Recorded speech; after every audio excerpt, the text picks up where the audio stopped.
آج D G I S P R major general Babar Iftikhar کی جانب سے یہ صاف کہا گیا کہ پاکستان اور بھارت کی جنگ کسی بھی وقت چھڑ سکتی ہے۔ آئیے آپ کو سنواتے ہیں D G I S P R کا ایک کلپ جس میں وہ صاف کہہ رہے ہیں کہ بھارت کی ایل او سی پر اشتعال انگیزیاں اتنی بڑھ گئی ہیں کہ کسی بھی وقت بھارت کے ساتھ جنگ چھڑ سکتی ہے۔ تو پہلے یہ کلپ سنیے گا اور پھر اس پر تفصیل سے گفتگو کرتے ہیں۔ فل اسکیل کانفلکٹ کا خطرہ تو انڈیا پاکستان میں جو اس وقت ہے،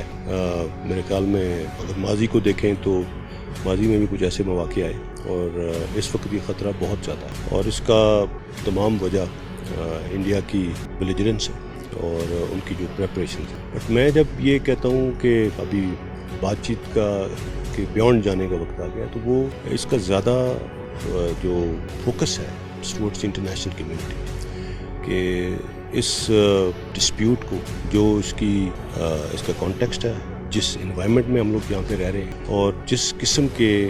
وائلیشنس انڈیا کی طرف سے کیے جا رہے ہیں، this needs to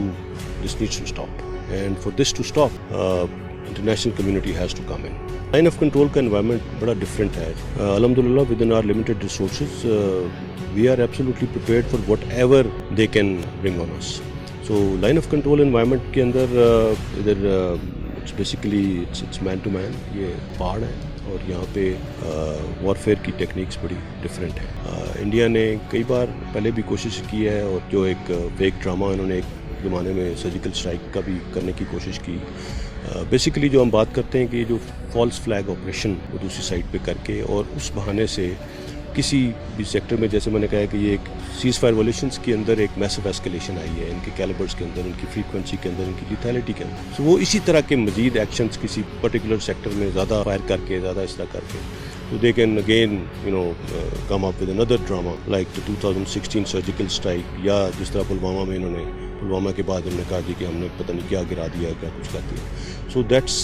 the maximum tactic routine. میں نے جیسے بتایا تو جو سیز فائر وائلیشنس کی فریکوینسی ہے وہ 2014 سے پہلے وہ نہیں تھی جو 2014 کے بعد ہے، اور جب کیلیبرز کو ہیوی کیا جاتا ہے تو آبویسلی یہ اس ایک ایگزسٹنگ انوائرمنٹ کے اندر ایک ایسکیلیشن ہے، ایک میسو ایسکیلیشن ہے، بیکاز جس طرح میں نے بتایا کہ کوئی ایسا کیلیبر نہیں ہے، کوئی ایسا ویپن سسٹم نہیں ہے جو یہاں پہ یوز نہیں کیا جا رہا۔ ایک سنائپرز تک، آرٹلری کے نارمل ایمونیشن سے لے کے ایئر برسٹ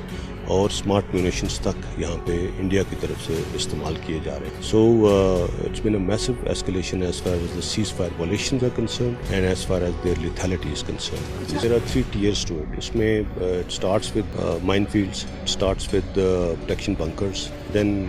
فینس آتی ہے، اس کے بعد الیکٹرانک گیجٹریز اور سینسرز آتے ہیں، اور آبزرویشن پوسٹس آتی ہیں۔ So you think of any thing جو کہ کسی قسم کی انفلٹریشن کو روکنے کے لیے جو بھی میئرز لیے جا سکتے ہیں، وہ ان تمام جگہوں پہ انہوں نے آلریڈی لیے ہوئے ہیں۔ So it's humanly not possible to infiltrate this kind of an anti infiltration grid. So یہ جو بات کرتے ہیں بار بار کہ یہ انفلٹریشن ہو رہی ہے اور 200 بندے جمپ آف پوائنٹ پہ بیٹھے ہوئے ہیں اور یہ کرنے کے لیے، it's all propaganda and it's not doable, it's not doable. دیکھیں انٹینشنس تو اپنی وہ یہی کنوے کرنے کی کوشش کرتے ہیں کہ جی دس از نیکسٹ، بٹ اس کا سب سے بڑا ڈیٹرنٹ ہماری اپنی پریپریشن ہے، ہماری اپنی یہاں پہ موجودگی ہے، ہماری جو فورسز ہماری یہاں پہ موجود ہیں، الحمدللہ دے کی not dare to do that. تو جی ہاں دوست، آپ نے سنا کہ میجر جنرل بابر افتخار نے کتنے صاف الفاظ میں کہا کہ بھارت مکمل طور پر حملہ کرنے کی تیاری کر چکا ہے۔ دوستو، دراصل میں یہ بھارت کو پیغام تھا کہ ہم بھارت کی تمام منصوبہ بندی سے آگاہ ہیں اور کسی بھی مہم جوئی کا جواب دینے کے لیے مکمل طور پر تیار ہیں۔ دوستو، اگر آپ نے ہمارا چینل سبسکرائب نہیں کیا تو ابھی ہمارے چینل کو سبسکرائب کریں، ہماری ویڈیو کو لائک کریں اور کمنٹ سیکشن میں اپنی رائے کا اظہار ضرور کریں۔